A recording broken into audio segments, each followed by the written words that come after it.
Welcome to this video. Today, you're going to learn the top 10 phrasal verbs in English. And adding these phrasal verbs to your vocabulary is going to help you sound very natural. It's going to help you understand native speakers, and it's going to help you sound very advanced in English as well. So you definitely want to take notes and make sure you really understand how to use these phrasal verbs. Of course, I'm Jennifer from jforrestenglish.com, and this channel is dedicated to helping you feel confident speaking English in public so you can take your career and your life to the next level. Now, before we go any further, make sure you subscribe and hit that bell icon so you're notified every time I post a new lesson. Now, let's dive in with this lesson. Are you ready to add the top 10 phrasal verbs to your vocabulary? And make sure you watch right to the end because I'm going to quiz you. You're going to have to complete a quiz at the end to make sure you really do understand all your new phrasal verbs. Let's get started with number 1, to back down. When you back down, it means you retract or you withdraw from your original position on a topic or on an argument. So you have an opinion, and then when you back down, you change your position. You change your opinion to something different, usually because your opinion is different from what other people think. So there's pressure on you to back down.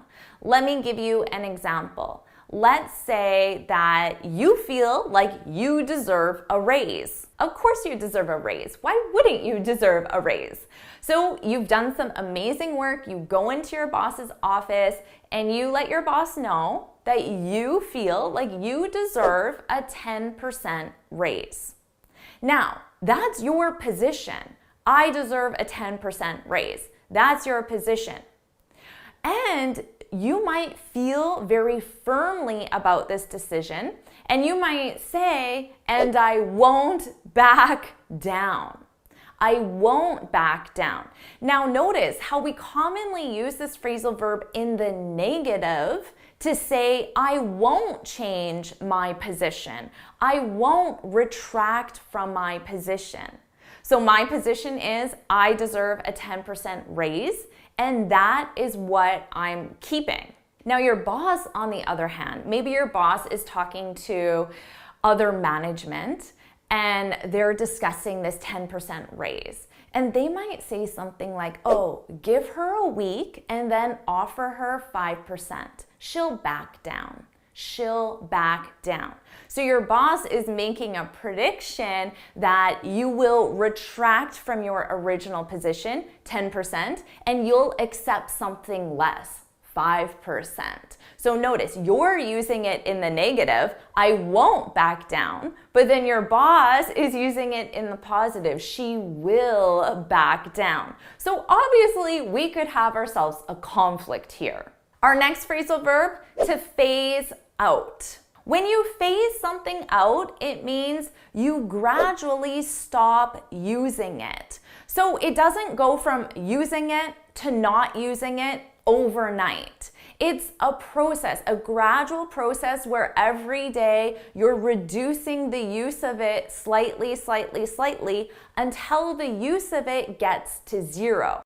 Now, we do this with many things. We can do this with products, services, because technology changes and we don't need that product or service anymore, for example. But rather than just eliminating it overnight, we phase it out.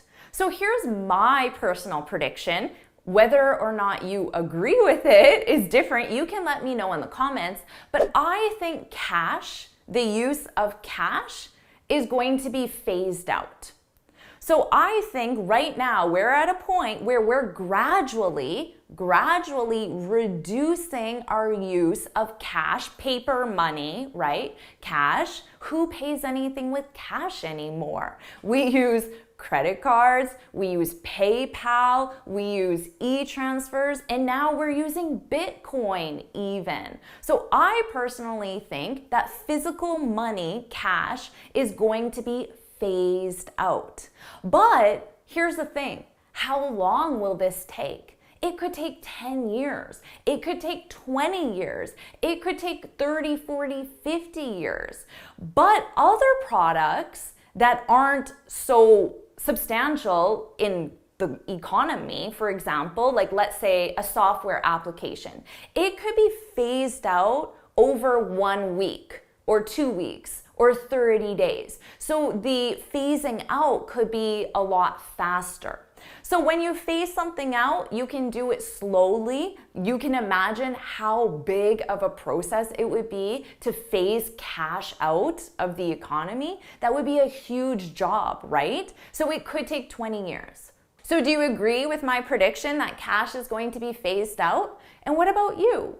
Do you have a product or a service or something that you predict will be phased out in the future?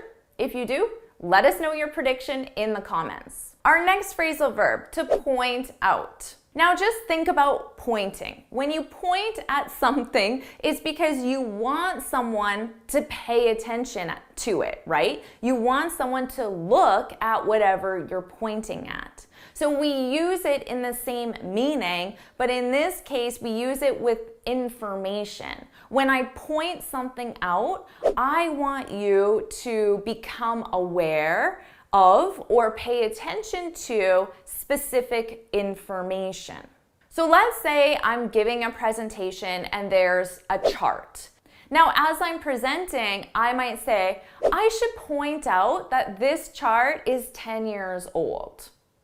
So I want to make you aware of specific information. I want you to pay attention to specific information.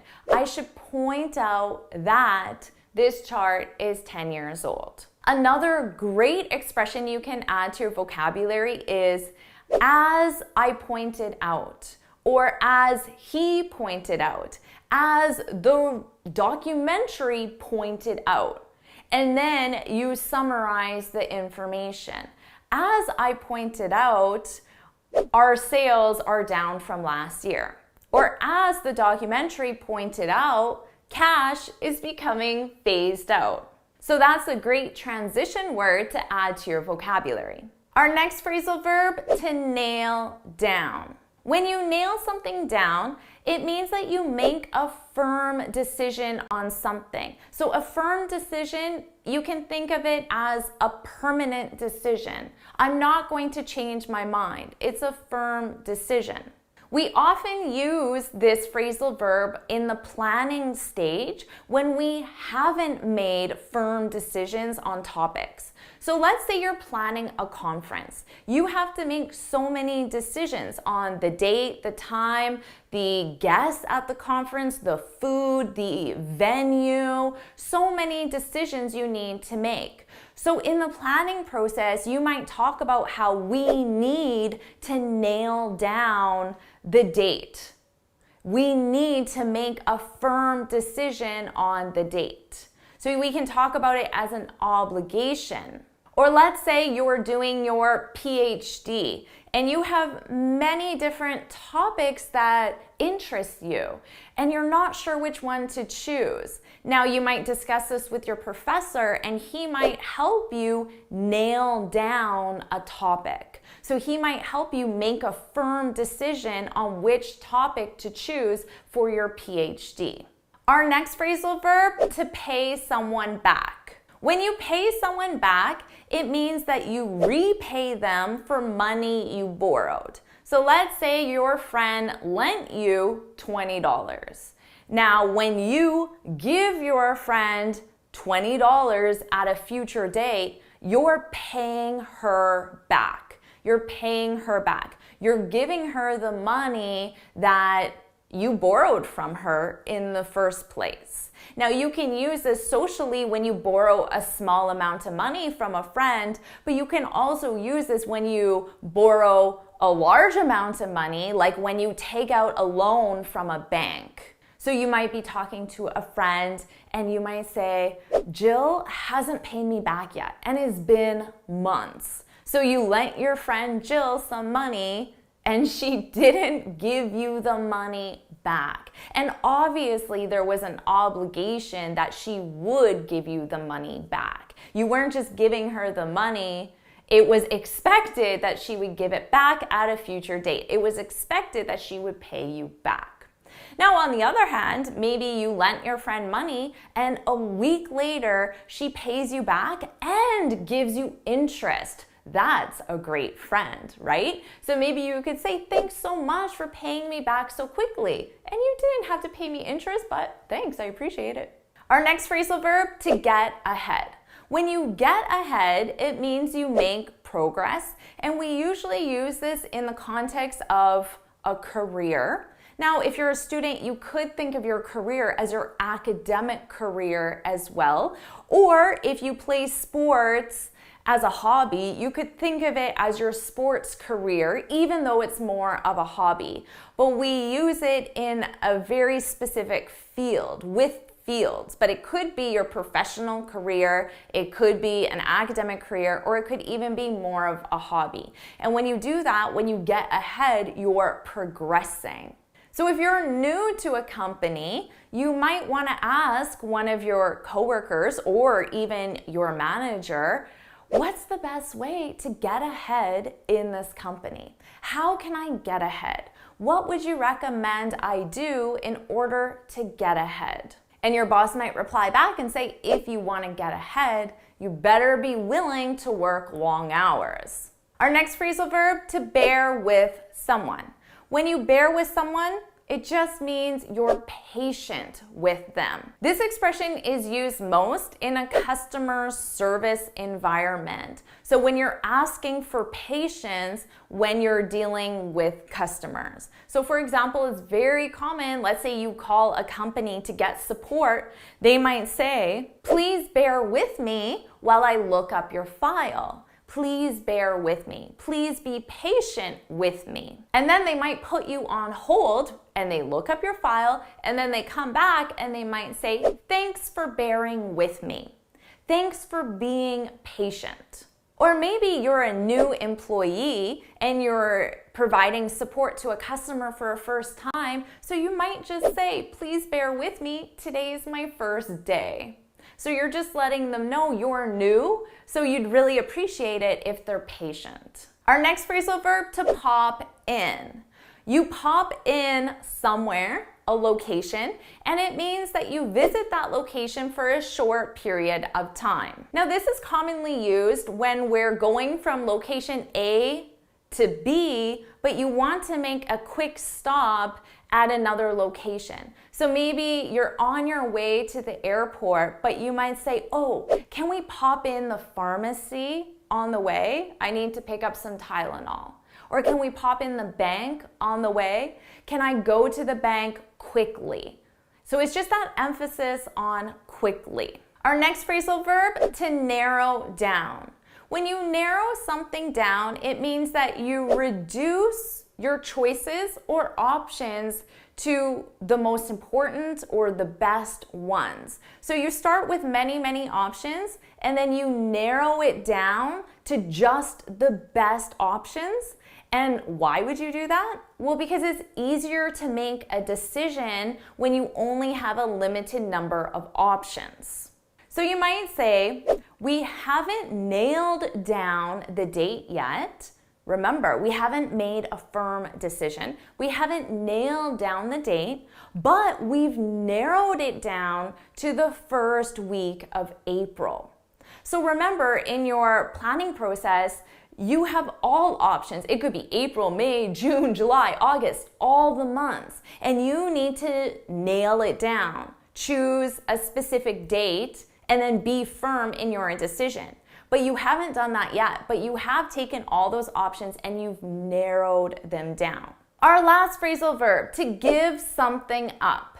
When you give something up, it means that you stop doing something or you eliminate something that was part of your daily routine. So something that was a habit, and now you stop doing it or you eliminate it, you give it up.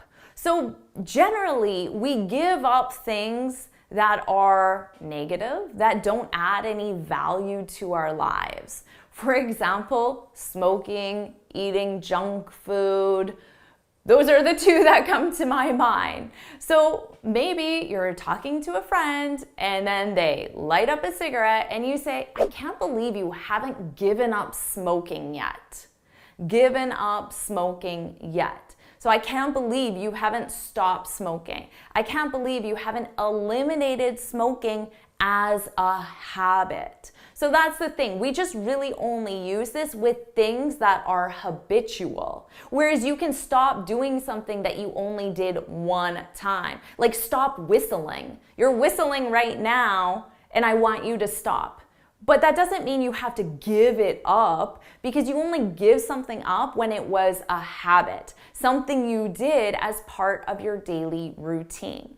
So if you always start your day with a chocolate chip muffin, which is not very good for you, right? You might say, I really need to give up eating sugar or eating sweets, eating bad food, eating junk food, whatever it might be. So now you have the top 10 phrasal verbs in your vocabulary. So it's time for your quiz.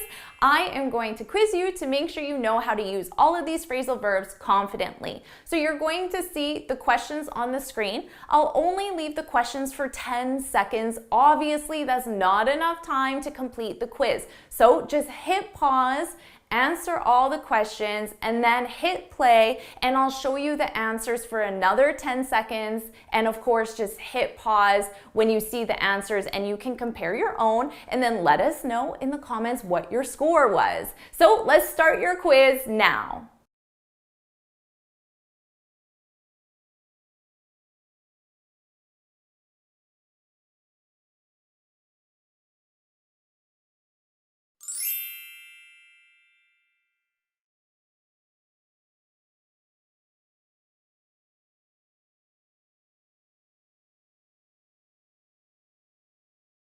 How'd you do with that quiz? Let us know your score in the comments. And if you found this video helpful, please hit the like button, share it with your friends, and of course, subscribe. And before you go, make sure you head on over to my website, jforrestenglish.com, and download your free speaking guide. In this guide, I share 6 tips on how to speak English fluently and confidently. And until next time, happy studying. Awesome job adding these phrasal verbs to your vocabulary, and I'll see you in my next video. Bye!